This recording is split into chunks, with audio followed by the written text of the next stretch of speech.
नमस्कार दोस्तों, और स्टडी विद ज्ञान प्रकाश में आपका बहुत बहुत स्वागत है। आइए शुरू करते हैं आज यानी कि 18 जनवरी की करंट अफेयर। और फ्रेंड्स, आज के वीडियो में हम डिस्कस करेंगे टॉप 10 करंट अफेयर, साथ ही साथ करंट अफेयर का रिवीजन करेंगे। स्टैटिक जीके के भी कुछ महत्वपूर्ण बिंदु होंगे जो कि आपकी परीक्षाओं में पूछे जाते हैं, और वीडियो के अंत में आपके लिए एक क्विज होगा जिसका आंसर आपको नीचे कमेंट बॉक्स में करना है। और चैनल पर पहली बार आए तो सब्सक्राइब कर लीजिएगा, बेल आइकन को जरूर प्रेस कीजिएगा।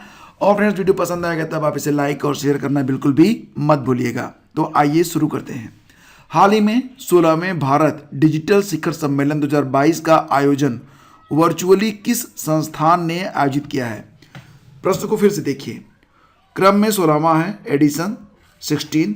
भारत डिजिटल शिखर सम्मेलन 2022 का आयोजन वर्चुअल रूप से किया गया था IAMAI के द्वारा, मतलब internet and mobile association of India के द्वारा। देखिए फ्रेंड्स, केंद्रीय वाणिज्य और उद्योग मंत्री पीयूष गोयल ने 16वें भारत डिजिटल शिखर सम्मेलन को संबोधित किया है।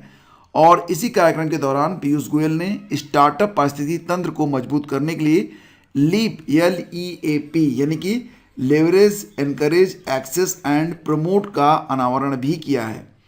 और 2022 में इस कार्यक्रम की थीम रही है सुपर चार्जिंग स्टार्टअप्स। अब फ्रेंड्स, बात यहाँ पर स्टार्टअप्स की हो रही है तो आपको याद आता होगा कि 16 जनवरी को मनाया गया था स्टार्टअप्स डे, और स्टार्टअप्स डे 2022 में पहली बार आयोजित किया गया है। 10 से 16 जनवरी तक स्टार्टअप इंडिया इनोवेशन वीक मनाया गया। और स्टार्टअप को बढ़ावा देने के लिए IT मिनिस्ट्री ने कौन सा पोर्टल लॉन्च किया है? तो इसका नाम है समृद्ध पोर्टल। ठीक है, और ये भी याद रखना कि पिछले साल स्टार्टअप को बढ़ावा देने के लिए प्रधानमंत्री मोदी ने कितने रुपए का startup India seed fund launch किया था? तो 1000 करोड़ रुपए का। ये कुछ महत्वपूर्ण पॉइंट्स हैं जिसका रिवीजन बहुत ही इंपॉर्टेंट है, क्योंकि परीक्षा में ये बिंदु आ सकते हैं, पूछे जा सकते हैं प्रश्नों में बदलकर। आगे बढ़ते हैं। 2021 में फोर्ब्स की जारी सूची के अनुसार सर्वाधिक कमाई करने वाली महिला खिलाड़ियों में PV सिंधु किस स्थान पर रही हैं? अभी कल मैंने इस प्रश्न को डिस्कस किया था, तब मैंने आपको बताया था कि टॉप पर तो हैं नाओमी ओसाका जापान की, लेकिन PV सिंधु का क्रम क्या है? तो PV सिंधु हैं 7वें स्थान पर, यानी कि विकल्प C हमारा जो है ये यहाँ पर करेक्ट है। PV सिंधु 7वें स्थान पर हैं। और फ्रेंड्स, आपको बता दें यहाँ पर कि PV सिंधु $7.2 मिलियन के साथ भारत की सबसे ज़्यादा कमाई करने वाली महिला एथलीट हैं। नाओमी ओसाका इस सूची में टॉप पर हैं, कुल कमाई है $57.3 मिलियन। टॉप 3 खिलाड़ी इस प्रकार से हैं: नाओमी ओसाका जापान, दूसरे स्थान पर सेरेना विलियम्स अमेरिका, तीसरे स्थान पर वीनस विलियम्स अमेरिका। और दोस्तों, बात करते हैं फोर्ब्स के बारे में। तो फोर्ब्स इनकॉर्पोरेट एक निजी स्वामित्व वाली प्रकाशन और मीडिया कंपनी है। संपादक इसके हैं रैंडल लेन, और इसका जो पहला संस्करण था वो 15 सितंबर 1997 में प्रकाशित हुआ था। हाल ही में भारतीय नौसेना और किस देश की नौसेना के बीच पॉसेक्स 2022 सैन्य अभ्यास का आयोजन अरब सागर में किया गया है? तो आयोजन कहाँ पर हुआ है? अरब सागर में भारतीय नौसेना और रूस की नौसेना के बीच में पॉसेक्स 2022 नामक सैन्य अभ्यास किया गया। तो देखिए फ्रेंड्स, आपको बता दें यहाँ पर कि भारतीय सेना और रूसी नौसेना के बीच अरब सागर में कोचीन बंदरगाह पर पॉसेक्स 2022 का आयोजन किया गया है। भारत का INS कोच्चि और रूस के जहाज अंतर्राष्ट्रीय पैसेज अभ्यास में शामिल हुए हैं। और अगर बात करें फ्रेंड्स यहाँ पर हम INS कोच्चि के बारे में, तो यह कोलकाता श्रेणी के स्टील्थ गाइडेड मिसाइल विध्वंसक का स्वदेशी रूप से डिजाइन किया गया दूसरा जहाज है, जिसे भारतीय नौसेना के लिए प्रोजेक्ट 15A के कोड नेम से जाना जाता है। इसका निर्माण मुंबई में मझगांव डॉक लिमिटेड यानी कि MDL के द्वारा किया गया था, और बाद में व्यापक समुद्री परीक्षणों से गुजरने के बाद 2015 में इसे भारतीय नौसेना सेवाओं में शामिल किया गया था। इससे पहले इसने कई अन्य नौसैनिक सेवाओं में भी भाग लिया था। इसमें जैद तलवार, यह भारत और संयुक्त अरब अमीरात नौसेना के बीच एक द्विपक्षीय नौसैनिक अभ्यास था। अल मोहम्मद अल हिंदी, भारत और सऊदी अरब ने अपना पहला नौसेना संयुक्त अभ्यास शुरू किया था। और भारत और US के बीच में भी होता है पॉसेक्स। तो इन तीनों में भी पार्टिसिपेट किया था INS कोच्चि ने। आगे बढ़ते हैं। बैडमिंटन टूर्नामेंट इंडिया ओपन 2022 में मेल सिंगल्स का खिताब किसने जीता है? उत्तर हो जाएगा इसका ऑप्शन B, यानी कि लक्ष्य सेन ने। लक्ष्य सेन उत्तराखंड से हैं। भारतीय शटलर लक्ष्य सेन ने इंडिया ओपन बैडमिंटन का खिताब जीता है। शनिवार को 15 जनवरी को खेले गए फाइनल मुकाबले में तीसरी वरीयता प्राप्त लक्ष्य ने सिंगापुर के लोह किन एओ, सिंगापुर के जो हैं लोह किन एओ को उन्होंने मात दी है। लक्ष्य सेन के करियर का यह पहला सुपर 500 खिताब है। इसका आयोजन किया गया था नई दिल्ली में। और फ्रेंड्स अगर बात करें हम इंडिया ओपन 2022 के बारे में, तो पुरुष एकल का खिताब किसने जीता है? लक्ष्य सेन ने, अभी हमने पढ़ा। महिला सिंगल्स का खिताब जीता है बुसानन ओंगबामरुंगफान ने, बुसानन ओंगबामरुंगफान। बस बुसानन याद रखना, काफ़ी उल्टा पुल्टा नाम है, थाईलैंड का नाम है ये। मेंस डबल किसने जीता है? चिराग शेट्टी और सात्विक साईराज रंगीरेड्डी ने। तो चिराग शेट्टी और सात्विक बस याद रखना, भारत के हैं दोनों। और महिला डबल्स किसने जीता है? थाईलैंड की वेन्यापा एमसार्ड और नुतकर्ण एमसार्ड ने, वेन्यापा और नुतकर्ण एमसार्ड ने थाईलैंड के जो हैं इन्होंने महिला डबल्स जीता है। 16 जनवरी 2022 को पंडित बिरजू महाराज का 83 वर्ष की अवस्था में निधन हो गया। वो एक जाने माने कथक नृत्यकर्ता थे। तो विकल्प ए यहाँ पर आपका बिल्कुल करेक्ट है। इनका जन्म हुआ था 4 फरवरी 1938 और डेथ 16 जनवरी 2022। लखनऊ घराना से ताल्लुक़ रखने वाले बिरजू महाराज का जन्म 4 फरवरी 1938 को लखनऊ में ही हुआ था। असली नाम इनका था पंडित बृजमोहन मिश्र। ये कथक नर्तक होने के साथ साथ शास्त्रीय गायक भी थे। बिरजू महाराज के पिता अच्छन महाराज, चाचा शंभू महाराज और लच्छू महाराज भी प्रसिद्ध कथक नर्तक थे। बिरजू महाराज ने देवदास, डेढ़ हिचकिया, उमराव जान और बाजीराव मस्तानी जैसी फिल्मों के लिए नृत्य निर्देशन किया। इसके अलावा उन्होंने सत्यजीत रे की फिल्म शतरंज के खिलाड़ी में भी म्यूजिक दिया था। बिरजू महाराज को 1983 में पद्म विभूषण से सम्मानित किया गया था। तो पद्म विभूषण इनको मिला था 1983 में। इसके साथ ही इन्हें संगीत नाटक अकादमी पुरस्कार और कालिदास सम्मान भी मिला। काशी हिंदू विश्वविद्यालय BHU, खैरागढ़ विश्वविद्यालय ने बिरजू महाराज को डॉक्टरेट की मानद उपाधि से भी सम्मानित किया था। किस राज्य की पुलिस ने अपना पहला पॉडकास्ट किस्सा खाकी का लॉन्च किया है? उत्तर हो जाएगा इसका ऑप्शन ए, यानी कि दिल्ली पुलिस ने अपना जो पहला पॉडकास्ट है उसे शुरू किया है किस्सा खाकी का नाम से। तो पॉडकास्ट क्या होता है फ्रेंड्स? इसमें क्या होता है, जैसे मान लेते हैं अभी आप जो देख रहे हो ये एक वीडियो है, ठीक है, लेकिन अगर इसे मैं सिर्फ ऑडियो में बदल दूं, ठीक है, तो उसे कहेंगे पॉडकास्ट।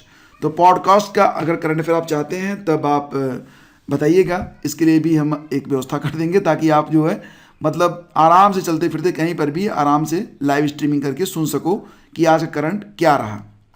तो फ्रेंड्स बात करते हैं यहाँ पर डिजिटल की ओर बढ़ती हुई दिल्ली पुलिस पॉडकास्ट की दुनिया में एंट्री कर रही है। किस्सा खाकी का नाम से दिल्ली पुलिस अपना पहला पॉडकास्ट 16 तारीख को लॉन्च किया है। 16 जनवरी को अपराध, तहकीकात और मानवीय पहलुओं की अनसुनी कहानियों की सीरीज को पॉडकास्ट के जरिए आप सुन सकते हैं। तो अगर आप सुनना चाहते हैं तब आप दिल्ली पुलिस का जो सोशल मीडिया हैंडल है, ट्विटर, फेसबुक और इंस्टाग्राम, उस पर आप जा सकते हैं। तो फ्रेंड्स बात करते हैं दिल्ली के बारे में। स्थापना की गई थी अनंगपाल तोमर के द्वारा। महाराज पृथ्वीराज चौहान के दरबारी कवि चंद्रबरदाई की हिंदी रचना पृथ्वीराज रासो में तोमर राजा अनंगपाल को दिल्ली का संस्थापक बताया गया है। ऐसा माना जाता है कि उसने ही लाल कोट का निर्माण करवाया था और महरौली की गुप्तकालीन लौह स्तंभ को दिल्ली लाया था। संविधान 69वां संशोधन अधिनियम 1991 के अंतर्गत दिल्ली केंद्र शासित प्रदेश को औपचारिक रूप से दिल्ली राष्ट्रीय राजधानी क्षेत्र के रूप में बदला गया था। प्रदेश में चुनी हुई सरकार को कानून और व्यवस्था के अतिरिक्त व्यापक अधिकार दिए गए। कानून और व्यवस्था केंद्र सरकार के अधीन की गई।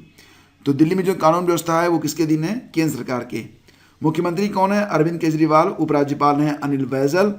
और दिल्ली के जो मुख्य न्यायाधीश है उनका नाम है धीरूभाई नारायण भाई पटेल। और इंदिरा गांधी इंटरनेशनल एयरपोर्ट यानी कि IGI, Palam airport, Safdarjung airport, ये दिल्ली के कुछ प्रमुख हवाई अड्डे हैं। हाल ही में महिला एशिया कप में किसे भारतीय महिला हॉकी टीम का कप्तान बनाया गया है? तो फ्रेंड्स जैसा कि आप जानते हैं भारतीय महिला हॉकी टीम का कप्तान कौन है? रानी रामपाल हैं, लेकिन वर्तमान में उनको थोड़ी सी चोट लगी है और महिला एशिया कप का आयोजन होने ही वाला है। तो इसके लिए अब सविता पुनिया को बनाया गया है भारतीय महिला हॉकी टीम का कप्तान। तो सविता पुनिया एक भारतीय हरियाणा से हॉकी की महिला खिलाड़ी हैं और हॉकी में यह एक गोलकीपर हैं। महिला एशिया कप का आयोजन 21 से 28 जनवरी तक होगा। कहाँ पर? ओमान की राजधानी मस्कट में। भारतीय महिला हॉकी टीम की कप्तान कौन है? वर्तमान में रानी रामपाल हैं, लेकिन इस समय थोड़ी सी वो घायल हैं। आपको याद होगा कि 11वां hockey India junior national championship का विजेता रहा था उत्तर प्रदेश रहा था। तो hockey India junior national championship का जो 11वां संस्करण रहा उसको जीता है उत्तर प्रदेश ने चंडीगढ़ को हराकर। और junior men's hockey world cup का विजेता रहा अर्जेंटीना। अर्जेंटीना ने हराया था जर्मनी को। इसका आयोजन हुआ था ओडिशा में। तो ये 2 पॉइंट आपकी रिवीजन के लिए रखे गए हैं। हाल ही में किस देश के पूर्व क्रिकेटर क्लाइव लायड को नाइटहुड सम्मान मिला है? तो क्लाइव लायड किस देश के हैं जिनको हाल ही में नाइटहुड का सम्मान दिया गया? नाइटहुड क्या होता है? देखो, नाइटहुड का सम्मान जिनको मिल जाता है उनके नाम के आगे सर लगा दिया जाता है, सर। ठीक है, तो ये जो क्लाइव लायड हैं ये कहाँ से हैं? तो फ्रेंड्स ये वेस्ट इंडीज़ से हैं। ठीक है, कहाँ से? वेस्ट इंडीज़ से। क्रिकेट वेस्ट इंडीज़ ने वेस्ट इंडीज़ के दिग्गज खिलाड़ी सर क्लाइव लायड को नाइटहुड प्राप्त करने पर बधाई दी है। क्रिकेट इतिहास में सबसे सफल कप्तानों में से एक क्लाइव लायड को क्रिकेट में उनकी सेवाओं के लिए सम्मानित किया गया है। ड्यूक ऑफ कैम्ब्रिज द्वारा विंडसर कैसल में उन्हें सम्मानित किया गया। सर क्लाइव के नेतृत्व में 1975 में खेले गए पहले क्रिकेट विश्व कप टूर्नामेंट के फाइनल में लॉर्ड्स में ऑस्ट्रेलिया को हराया गया था। इसके 4 साल बाद उन्होंने वेस्टइंडीज को फिर से विश्व खिताब दिलाया। इस बार उन्होंने ऐतिहासिक स्तर पर इंग्लैंड को हराया था। तो फिलहाल इतना याद रखना आप कि सर क्लाइव लायड को अब नाइटहुड का सम्मान मिल चुका है। आगे बढ़ते हैं, चलते हैं अगले क्वेश्चन पर। किस मंत्रालय ने पूर्व सैनिकों और उनके आश्रितों की पेंशन संबंधी शिकायतों को हल करने के लिए ऑनलाइन रक्षा पेंशन शिकायत निवारण पोर्टल की स्थापना की है? तो डेफिनेटली इसका उत्तर आपको पता होगा, रक्षा मंत्रालय के द्वारा यह आपकी एक इन्फॉर्मेशन यानी कि सूचना के लिए प्रश्न यहाँ पर रखा गया है। तो फ्रेंड्स आपको बता दें कि यह पोर्टल भूतपूर्व सैनिकों को सीधे भूतपूर्व सैनिक कल्याण विभाग DESW में शिकायत दर्ज कराने की अनुमति प्रदान करेगा। हाल ही में अडानी ग्रुप ने स्टील कारोबार में एंट्री करने के लिए किस देश की सबसे बड़ी स्टील कंपनी पास्को के साथ समझौता किया है? तो पास्को कहाँ की कंपनी है फ्रेंड्स? ये साउथ कोरिया की कंपनी है और अडानी ग्रुप ने इसे समझौता किया है। उद्योगपति गौतम अडानी के नेतृत्व वाले अडानी समूह ने स्टील, अक्षय ऊर्जा जैसे क्षेत्रों में व्यापार के अवसरों का पता लगाने के लिए दक्षिण कोरिया की पास्को के साथ एक समझौता किया है। और अडानी समूह की ओर से इस संबंध में जारी किए गए एक बयान में कहा गया कि MOU के तहत $5 अरब तक का निवेश होने का अनुमान लगाया गया है।